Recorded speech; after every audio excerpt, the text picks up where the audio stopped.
welcome back. Today's video is gonna be so good. So I have a little bit of a challenge for you.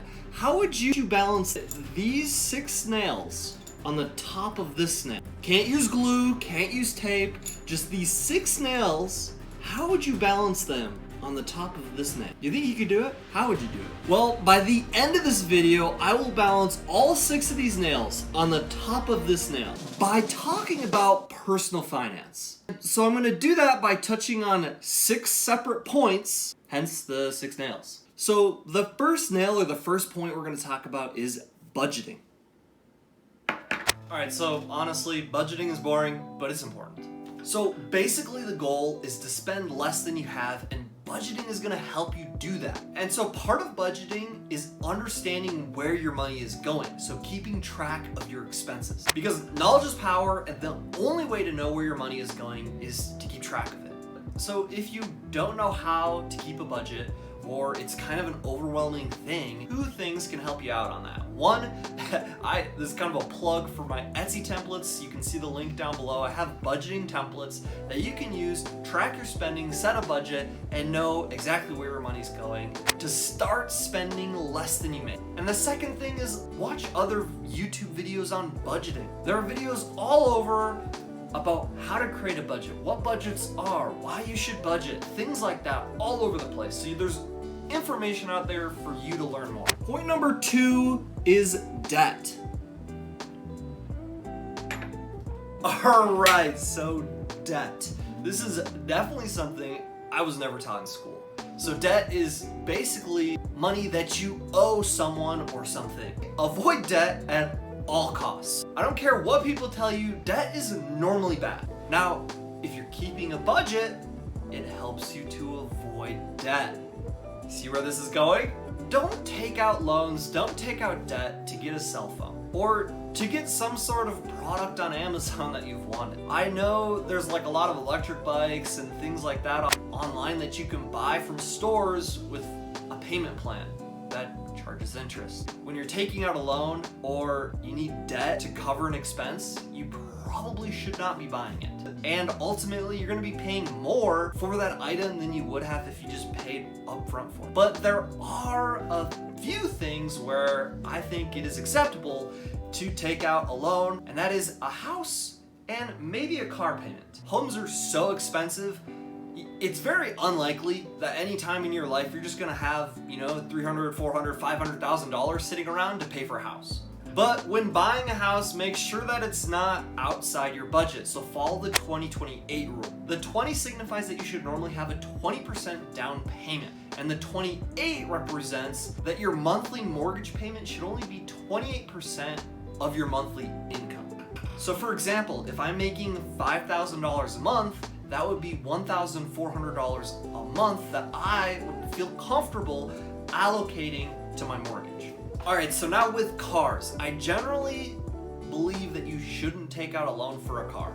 But if you do, you should follow the 24-10 rule. The 20 signifies that you should pay at least 20% down when buying a car. The 4 represents that it should be a 4-year loan. And the 10 represents that it should only be 10% of your monthly income should go towards your car payment. And that includes the insurance you'll be paying to cover the car as well. So keep that in mind. Principle number 3 is saving.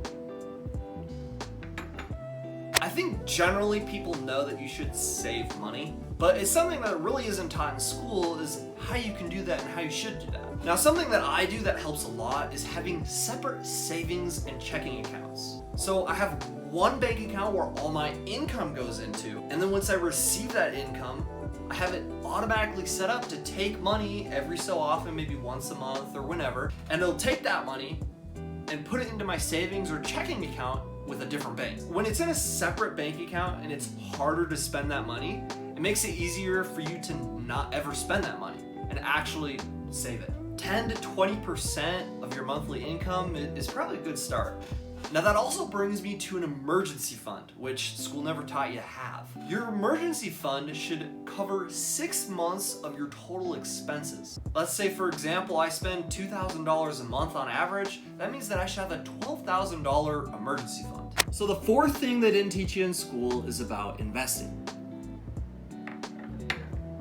Alright, so the topic of investing is tricky. School never taught you this. And remember that this is not financial advice, just want to make that clear. But investing is a great way to grow your money.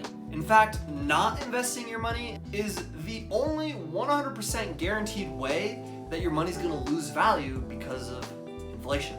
Now, when talking about investing, a lot of people assume that investing is super scary, something super risky, but it doesn't have to be. Examples of investments are bonds, stocks, ETFs, mutual funds, cryptocurrency, real estate, things like that. Some a lot riskier than others. But the point of investing is to take advantage of compounding interest. Let's say every month for 30 years, I put $100 into this investment. That gets an average return of 8%. Over the 30 years, I will have put a total of $36,000 into that investment of my money. But that $36,000 over the course of 30 years at an 8% return is gonna be around $150,000. And that's all because of compounding interest. And the fifth thing they forgot to teach you at school is all about credit. So your credit score is essentially the prediction of your credit behavior. Having a good credit score allows you to get approved for loans when you might need them, to get a house or possibly a car, things like that, and help you to get lower interest rates because you're seen as less risky. You're seen as someone that will pay their bills on time. Now, the max credit score is 850, but anything between 800 and 850 is considered exceptional, great credit, and you really don't need anything above 800. And a higher credit score is just, like I said, essentially just gonna get you better rates, higher credit limits, more likelihood of getting accepted for a loan, things like that. And honestly, a lot goes into creating a credit score, but a good rule of thumb is basically just pay off your debt, don't have late payments on loans and things like that. And a great way to build credit right off the bat if you have a low or you don't have any credit at all is to get a credit card. But remember, don't spend more than you have. Just use that credit card for everyday purchases. It'll help grow your credit. Just pay it off on time. Don't spend money that you don't have using your credit card. And the final point we're talking about today, the nail that's gonna bring it all together, is taxes. Alright, so taxes, they're inevitable. Everyone's gotta pay them. If you're employed by someone, just have your taxes taken out of your paycheck. It's gonna help you come tax day. But remember, this is not tax advice, this is not financial advice. Just know that if you have a $60,000 salary, you're not taking home $60,000. You're gonna have to pay taxes on that. So the United States uses a progressive tax system, which means that the percentage you pay in taxes increases the more money that you make. Now, there are plenty of tax calculators online that you can use to kind of estimate how much you're going to be paying in taxes every year. So it's kind of a good idea to plug in some numbers, play around with the tax calculator. So you can also receive tax deductions for doing certain things, right? Talk with a CPA, talk with someone that's certified to help you with your taxes, because they might be able to help you save a lot of money. Ultimately, just don't forget to pay them. Pay them through each paycheck if you have an employer, because it's pretty difficult to save exactly how much you need for taxes, and then when tax season comes around, you just have to part with all that money, especially when you don't know how much it's going to be exactly. Alright, so this is the moment that you've all been waiting for.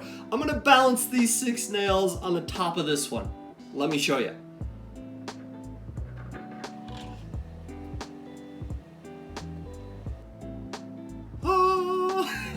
Isn't that awesome? Isn't that cool? Isn't that pretty cool? So I know there's so much about personal finance that school never taught you. Stuff that I couldn't cover in this video, but hopefully those 6 principles, ideas, or things we talked about today are really gonna help you have a good foundation for understanding personal finance, to help you become more financially free than you already are. So learning about personal finance is a journey. It's not something that you can just study for a couple hours and know everything. But you need to learn different principles in personal finance to put it all together. Right? So if I were to remove any one of these nails, it would all fall, none of it would be balanced. And there you have it. And thank you so much for watching. I really appreciate it. I had a lot of fun making this video. Hopefully you enjoyed it. Don't forget to check out my Etsy templates. If you're looking for anything on personal finance, productivity, things like that, my Etsy store's got it. And if you're still here, 2 more things. Please check out my pickleball Etsy store as well, where I sell pickleball shirts. It's kind of a cool thing. If you play pickleball, check it out. The last thing is that I ask that you please subscribe and smash the like button.